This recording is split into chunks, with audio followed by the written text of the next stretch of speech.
So good evening to all of you. My name is Amanda Labrier, and I am a researcher and policy analyst by training from our very own University of Missouri, St. Louis. I have been in the City of Maplewood completing my graduate degree in public policy administration, and my emphasis has been on environmental and natural resource policy development. And so I've conducted a greenhouse gas emissions inventory for the city, and I'm currently working on writing a climate action plan for them.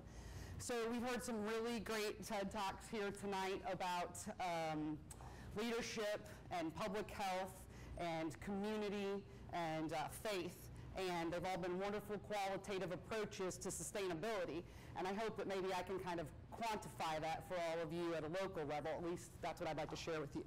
So why did Maplewood decide to conduct a greenhouse gas emissions, and what do they get from it? Well, very simply, they get SMART goals. They get something specific, measurable, achievable, realistic, and timely in order to reduce their emissions, and that's what the climate action plan that will come out in May is about.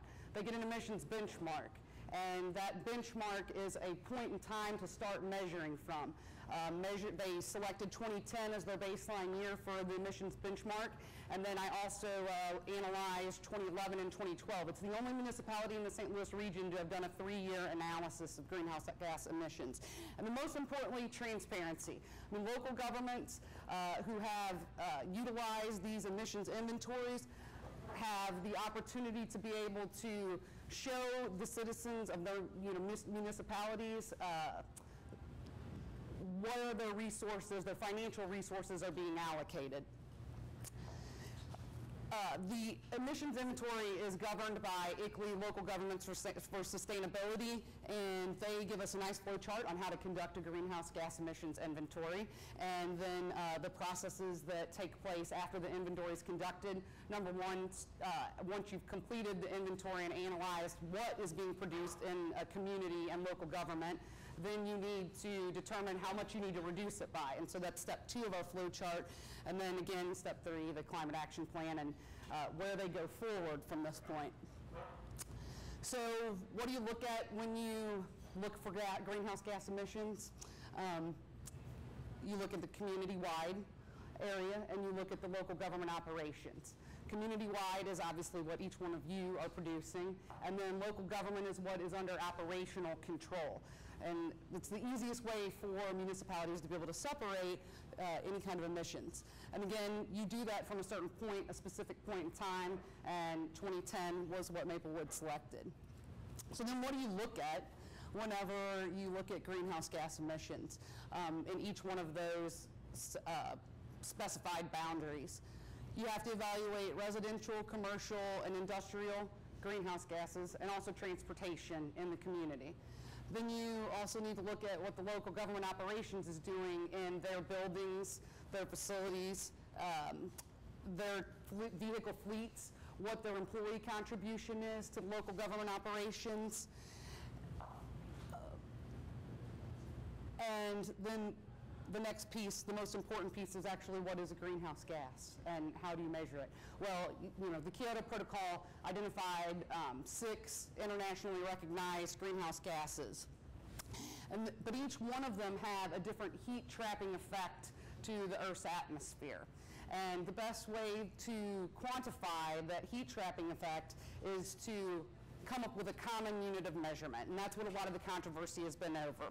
Well, ICLEI, Local Governments for Sustainability, and under the Kyoto Protocol, they've identified a carbon dioxide equivalent, which sounds a lot more complicated than it really is. It's a simple ratio of whatever other gases are relative to carbon dioxide. So for example, our martini glass, and I'm sorry I don't have it a beer pitcher for Schlafly, I wish I did, but our martini glass of olives outlines what 1 carbon dioxide equivalent is. So our bright green olive there is 1. And then methane is 21 times heat trapping effect equivalent relative to carbon dioxide. So at 21 times relative to carbon dioxide, you have 21 plus 1, simple ratio. And so you multiply that by the global warming potential, and that's what you get is your carbon dioxide equivalent. I'm sorry, 21 and the 1 is the global warming potential, which is the heat trapping effect. So For 1 methane and 1 carbon dioxide, it's 22 carbon dioxide equivalents. Well, how big is that? And where does it come from? Our sources come from, obviously, energy and our buildings and facilities in the City of Maplewood and what the city is utilizing under its operation and what each of you are using in your homes and your businesses and industry here in Maplewood.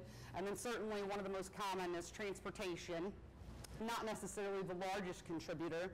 And then solid waste is a small percentage, and obviously we all are dedicated to recycling to help reduce those carbon dioxide emissions. And then employees contribute in their commute to work, and that's actually attributable to the City of Maplewood.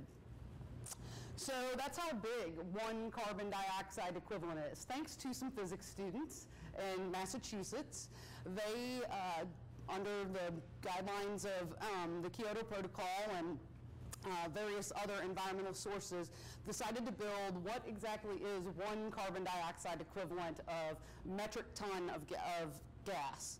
And that is a cube that is 27 feet tall by 27 feet wide by 27 feet deep. And if you notice that in reference, you've got the soccer goal in the background.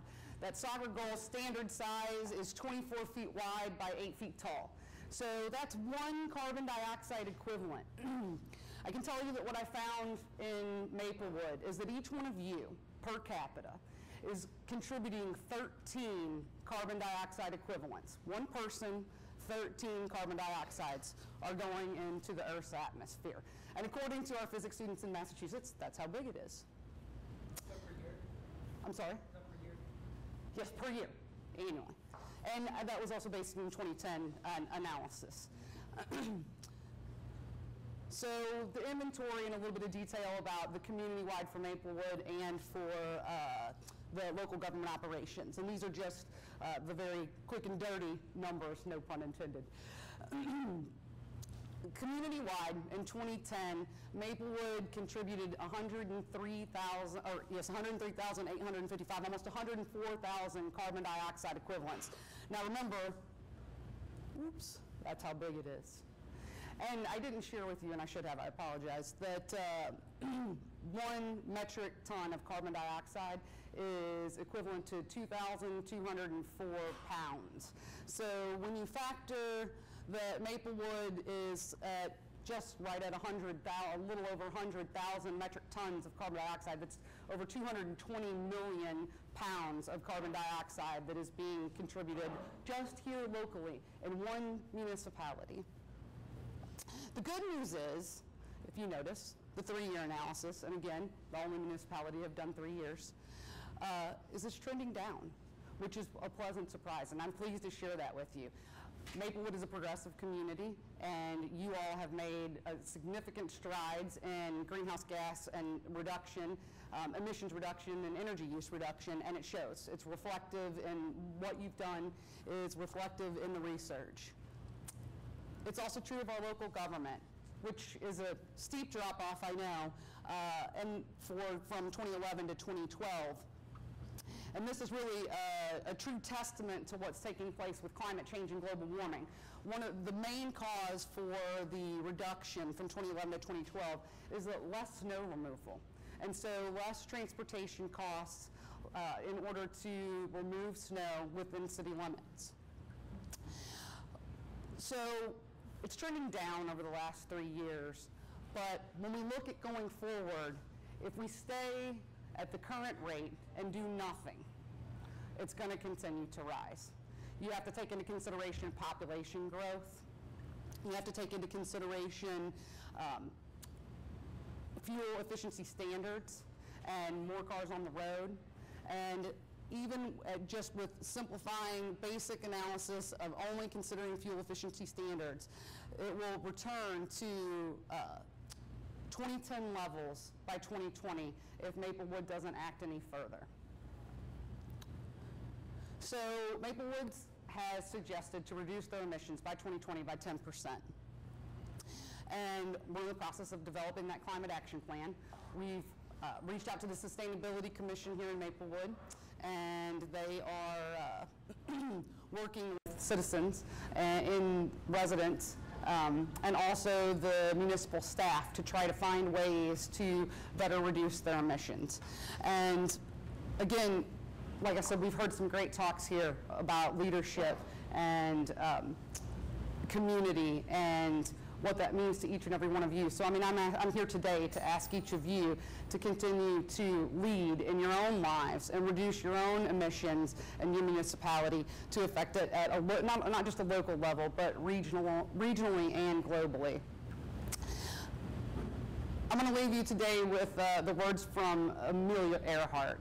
She certainly sought to soar global blue skies.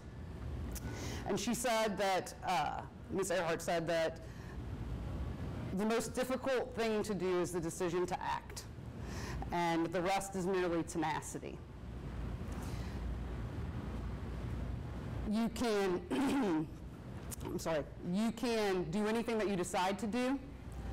You can change and control your own lives, and the procedure and the process is its own reward. So I am asking all of you to make that decision to lead, change, and continue to reduce and progress both Maplewood and Richmond Heights. Thank you for your time.